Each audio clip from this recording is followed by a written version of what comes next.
नमस्कार. मार्केट मराठीमध्ये मी अजय तुमचं सर्वांचं हार्दिक स्वागत करतोय. परत एकदा त्याच लेवलवरती आणि त्याच आपण म्हणू शकतो वळणावरती येऊन थांबलेलो आहोत आपण. म्हणजे काय जवळपास मार्केटने परत लेवल तोडण्याचा प्रयत्न केला. 52,200 वर देशावरती अपयश ठरलेलं आहे मार्केटला, हे लक्षात घ्या. परंतु मार्केटने अजून काही लो तोडलेला नाही म्हणून आजच्या दिवसाचा जो लो होता म्हणजे जवळपास आजच्या दिवसाची जी कॅन्डल होती या कॅन्डलचा काय लो तोडला नाही. त्याच्या आसपासच त्याच्यावरती कुठेतरी 52,150च्या आसपास क्लोज दिलेलं आहे. मी काल काय सांगितलं होतं की मार्केट जोपर्यंत तुम्हाला व्यवस्थित 52,300च्या वरती होल्ड करत नाही तोपर्यंत बाय करू नका. त्याच्या पाठचं कारण हेच आहे. कॅपअप करतील त्याच्यानंतर साईड आता ह्याच्यामध्ये जे जे ओपन करतील ना सुरुवातीला एंटर करायचा प्रयत्न करतील ते सगळेजण फसतात, हे लक्षात घ्या. आणि ह्याच्यामध्ये आपले एल हिट होतात, लॉसेस होतात आणि त्याच्यानंतर काय होतं साईडवेज मार्केट असल्यामुळे आपल्याला ब्रेकआउट्स खूप देतात. आता हे 15 मिनिटावरती बघतो, जर तुम्ही 5 मिनिटावरती पाहिलात ना खूप ब्रेकआउट बघायला मिळतील आणि त्यात तुम्ही झूम इन करून ठेवला तर बघणार बाबा 10 पॉईंट भेटतात का किंवा 5 पॉईंट भेटतात कमी प्रॉफिट बघून जातो 100-200 100-200चं. एवढं सोपं नसतं मार्केटमध्ये आणि त्याच्यामध्ये आपण मोठे एल देऊन बसतो मित्रांनो, हे लक्षात घ्या.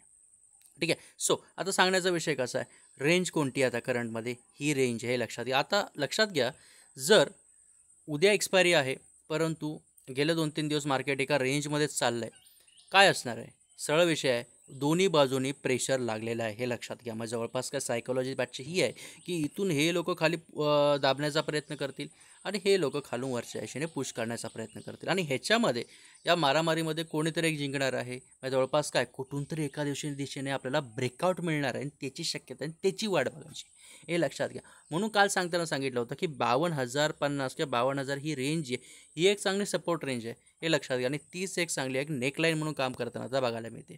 सो आपण काय करू शकतो, ब्रेकआउटची वाट बघू शकतो. ब्रेकआउट 52,000च्या खाली टिकत असेल डेफिनेटली ह्याच्या खाली पुढे बाय करा. 51,900 51,800 एक चांगलं सपोर्ट रेंज आहे, त्यामुळे इथे प्रॉफिट बुक करणं गरजेचं आहे. गॅपडाऊन ओपन झालं सरळ खाली निघत असेल डेफिनेटली त्या फ्लोमध्ये 50 60 70 80 पॉईंट घ्या. 50-60चे दिवस गेले, लॉट साईड जवळपास आपण म्हणू शकतो कमी झाले आता क्वांटिटी. सो 70-80 पॉईंट घ्या. जवळपास 51,800चा पहिला प्रॉफिट बुक करा. ह्याच्याकडे टिकले तर 51,700 51,500 हे लक्षात घ्या. Okay, simple clear analysis. परंतु मार्केट जर रेंज बाउंडच राहिलं ह्याच रेंजमध्ये तर डेफिनेटली थोडाफार ब्रेकआउटची वाट बघा आणि आता ह्या रेंजमध्ये टिकलं तर असं कुठेतरी ट्रेड होईल आणि या ट्रेडमध्ये तुम्हाला एल हिट देण्यापेक्षा लक्षात घ्या, ऑप्शन सेलर असाल तर प्रीमियम टाईम डिके खाण्यासाठी मजबूत मला हे चान्स आहे. परंतु उद्या आपण म्हणू शकतो एक्सपायरी डे आणि ब्रेकआउट एक्सपेक्टेड आहे, ज्या अर्थी आपण म्हणतोय त्या अर्थी विषय काय, एक मुवमेंट तुम्हाला सकाळच्या सत्रात बघायला मिळाली नाही आणि सकाळच्या सत्रात मार्केट साईडवेज गेलं म्हणजे दुपारी 11-12 नंतर मुवमेंट बघायला मिळेल. जर नाही बघायला मिळाली तर डायरेक्ट 2 नंतर मुवमेंट बघायला मिळू शकते आणि 2 नंतर नाही तर मग 3च्या आसपास मग शेवटच्या त्या 15 मिनिटात कुठेतरी एक मोठी तरी कॅन्डल बघायला मिळू शकते, एक दिशा पण उद्या तुम्हाला दिशा नक्की बघायला मिळू शकते, मी सांगतो ते लक्षात घ्या. ठीक आहे. त्याचबरोबर अजून एक गोष्ट तुम्हाला दाखवतो. तुम्ही RSS जर बघितलं असाल, रिलेटिव्ह स्ट्रेंथ इंडेक्स माहिती आहे का, इंडिकेटर किती जणांना माहिती आहे RSI. ठीक आहे, आता मी याच्यावरती लावत नाही आहे पण तुम्ही मला कमेंट बॉक्समध्ये सांगू शकता RSI कसं चाललं आहे माहिती आहे तुम्हाला.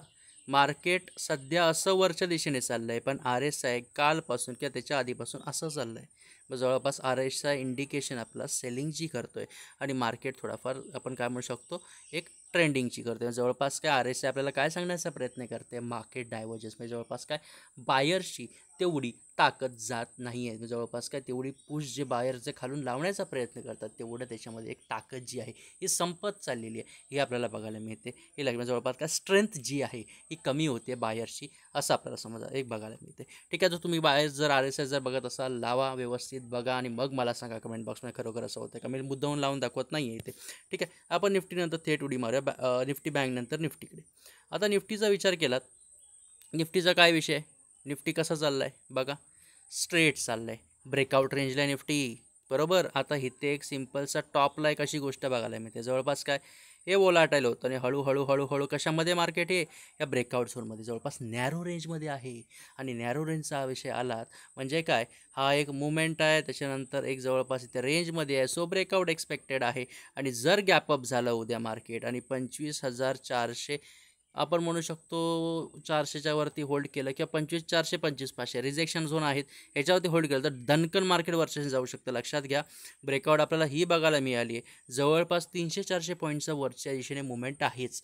मग ते उद्या बघायला मिळेल, परवा किंवा पुढच्या आठवड्यात, पण डेफिनेटली जर वरच्या दिशेने तुटलं तर बघायला मिळू शकतं. इव्हन 25,500 25,600 25,800 पर्यंत मुवमेंट तुम्हाला बघायला मिळू शकते, हे लक्षात घ्या. कशामध्ये? निफ्टीमध्ये, हे लक्षात घ्या. परंतु ही जी ट्रेंड लाईन आपण काढली आहे, ही जर उद्या तोडली मार्केट ओपन होऊन खाली आणि जर मार्केट 25,350 खाली टिकलं तर सरळ ह्याच्या खाली तुम्ही पुट बाय करा, पण साईडवेज ओपन होऊन यायला पाहिजे. सरळ इथून खाली पुट बाय करून 25,300चे पहिले टार्गेट घ्या आणि इथे प्रॉफिट बुक करा, कारण ही रेंज एक चांगली काय सपोर्ट रेंज आहे. पण 25,300च्या खाली टिकत असेल डेफिनेटली अजून तुम्ही पुट बाय करून हे लेवल्स म्हणजे जवळपास काय थेट 25,200 घेण्याचा प्रयत्न करू शकता. जसा निफ्टी बँकचा विषय मी मागाशी सांगितला, कसं सांगितला? दोन्ही बाजूने ताकद आहे. निफ्टीसाठी सुद्धा तोच विषय आहे. खालच्या दिशेने सुद्धा ताकद आहे. कुठून? जवळपास खालच्या दिशेने सुद्धा वरती मार्केट म्हणजे जवळपास या ब्रेकआउटची ताकद आहे आणि वरून सुद्धा मार्केटवरून दबाव आहे. त्याच्यामुळे मार्केट जे आहे करंटमध्ये असं कुठेतरी बघायला मिळतं. आता असं बघायला मिळतं त्याचा अर्थ काय? मार्केट हायर लोज बनून चालते. बघा, जर तुम्ही क्लिअर कट बघायचं म्हटलं मार्केट कसं ॲनालिसिस करायचं तुम्हाला दाखवतो. आता इथे बघा, गेल्या 3 दिवसाचा डाटा आहे हा चार्टवरती, बरोबर. आता 3 दिवसात काय बघायला मिळते तुम्ही मला सांगा, काय बघायला मिळते? हा लो बनवला पहिला, या मोठ्या मुवमेंटनंतर हा लो बनवला पहिला, त्याच्यानंतर हा बनवला दुसरा, हा तिसरा, हा चौथा. पण या लोचं वैशिष्ट्य असं आहे की लोच्या वरती लो आहे, लोच्या वरती लो आहे आणि लोच्या वरती लो, म्हणजे जवळपास काय HL बघायला मिळत आहेत, म्हणजे जवळपास काय हायर लोज. आणि याचा अर्थ काय? हायर लोज बघायला मिळतात, पण हायर हाईज आहेत का? नाही. मार्केट इथे स्टेबल आहे 24,400 आसपास, कारण का ती एक रिजेक्शन झोन आहे. आणि ज्या अर्थी खालून एवढे हायर लोज बनून मार्केट वरच्या दिशेने जाण्याचा प्रयत्न करतो, जवळपास काय खालून पुश जास्त आहे. कोणाचा? बायर्सचा, हे लक्षात घ्या. सो ब्रेकआउटची एक आपण म्हणू शकतो एक्सपेक्टेड ब्रेकआउट आहे, हे लक्षात घ्या. परंतु जर ह्याच्या खालून जर जवळपास तुटलं खाली आलं मार्केट, हे जर एक कुठला तरी लो तोडून खाली आलं तर मग काय करू शकतो? बाहेरची ताकद संपेल आणि वरती जे सेलर्स जे दाबवण्याचा प्रयत्न करतात त्यांची ताकद वाढू शकते आणि मग थोडंफार स्लिप झालं तर मार्केट परत इथपर्यंत येऊ शकतं. हे थोडक्यात त्याच्या पाठची सायकोलॉजी आहे. कोण तुम्हाला सांगते सायकोलॉजी? कुठल्या चॅनलवरती बघायला मिळते? कधीच नाही बघायला मिळत, आणि खास करून मराठी चॅनलवरती नाही बघायला मिळत. सो सबस्क्रायबर 500, 1000 तुम्हाला करायचं आहे, तो मला काही करायचं नाही. ही व्हिडिओ जास्तीत जास्त मराठी माणसांपर्यंत पोहोचवणं तुमचं काम आहे. खूप कमी लोक करतात तुमच्यापैकी, खूप कमी ड्युरेशन असतो, खूप कमी लाईक्स असतात, खूप कमी सबस्क्राईब असतात. लवकरात लवकर करून टाका सगळ्या गोष्टी, पटपट सर्व मराठी माणसांना शेअर करा. मार्केटची लक्षात घ्या, मार्केटमध्ये खूप पैसे घालून शिकण्यापेक्षा फुकटमध्ये नॉलेज भेटते, शिकून घ्या. मार्केट अनालिसिसच्या व्हिडिओमध्ये नवीन बाकीच्या व्हिडिओजमध्ये काही नसतं. सायकोलॉजी सर्व महत्त्वाची आहे, प्राईज ॲक्शन सर्व महत्त्वाचं, आणि हे आपण डेलीमध्ये बघतो आहे. आणि उद्या बघा हे असं होतं आहे का? दररोज सांगतो तसं होतं. काय होतं? आपली शिकवण तशी आहे, आपलं शिक्षण तसं आहे. त्यामुळे सबस्क्राईब मस्ट. कमेंटमध्ये काही प्रश्न विचारणे, RSIचा प्रश्न विचारला आहे तर कमेंट बॉक्समध्ये द्या, किंवा तो फोटो तुम्ही पाठवू शकता. बरं का? कसं काढू शकता? टेलिग्राम चॅनलची लिंक डिस्क्रिप्शनमध्ये देऊन ठेवते. ग्रुपला जॉईन व्हा, तिथे मला पाठवून द्या, तिथे उत्तर दिले मी. लक्षात घ्या, प्रत्येकाला उत्तर दिलं जातं. इथे काही प्रश्न असेल ते विचारा, कमेंट बॉक्समध्ये सुद्धा उत्तर दिले जातील. इथे तुमची मी आता रजा करतो मित्रांनो. ठीक आहे, सर्व मराठी माणसांपर्यंत धडाधड शेअर करा. ठीक आहे, धन्यवाद.